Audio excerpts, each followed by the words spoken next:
Right, so the area where I'm standing as well as the rest of the rail grounds was probably under about 3 feet of water, maybe 90% inundated from tidal fluctuations and the high surf. The park was affected pretty heavily by the event. We're definitely pretty vulnerable when things like this happen, especially with just the direction of the swell really had a big influence. You know, just as westerly as it was, it just slammed into our coastline. This section of walls, some of the worst damage that we have. You can see some of the size of the rocks in this section of the wall, and the high surf kind of just tossed them like toys. So this area is one of our most severe erosional areas. It's where our fish ponds connect to Keone Cove, and with the flooding and high surf, it really kind of just eroded this whole area. Certain areas of the park are open now. Currently, it's just the visitor center area and parking lot. We are working to open the picnic area, hopefully soon. We do also hope to open areas of the rail grounds soon, but we're kind of just taking it as we go, and as we can get areas surveyed for any archaeological resources and damage kind of cleared, then we'll open those areas. We are working to bring in some crushed coral to cover the outcrops. We need to go through the compliance and permitting process, which is part of the reason why it might take a little bit of time to get the park completely open.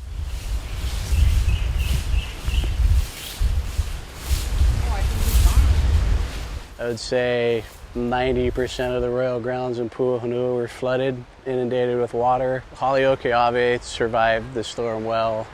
Many of the park resources were damaged. Our county seawalls, which are historic features, were damaged, breached in multiple locations.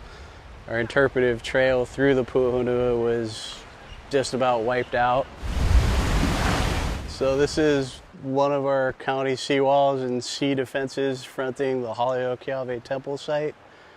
This wall probably took the brunt of a lot of the high surf from Keone Cove going around the corner into the Puuhonua. The wall has just been flattened, really, very significantly damaged. We do have some sections like right here that'll help us be able to re-stabilize the walls and reconstruct them.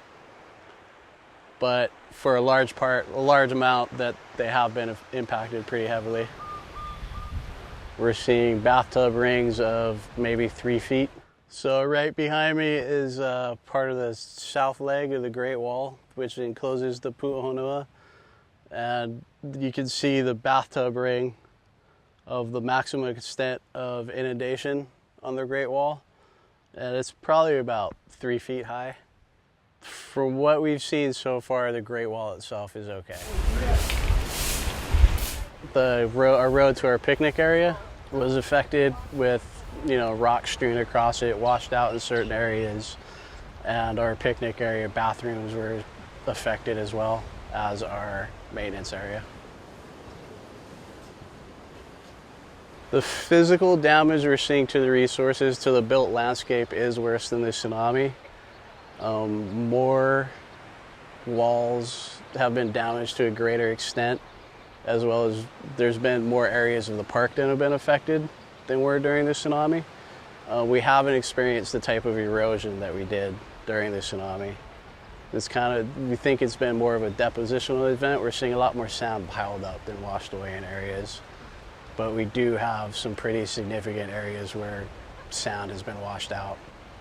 It is, and we've actually have done some climate change studies and effects. Contractors as well as park staff have done studies. And from what I was seeing, effects that we saw with this event are similar to potentially half meter, maybe meter increases in sea level rise. So it is a concern. It's a big concern for the park. Right now, they're just kind of doing cleanup, collecting the rocks that have been strewn throughout the park, repiling them, getting them staged to reset the walls and repair the walls when we're ready to do that, as well as cleaning up other just vegetation debris and things like that.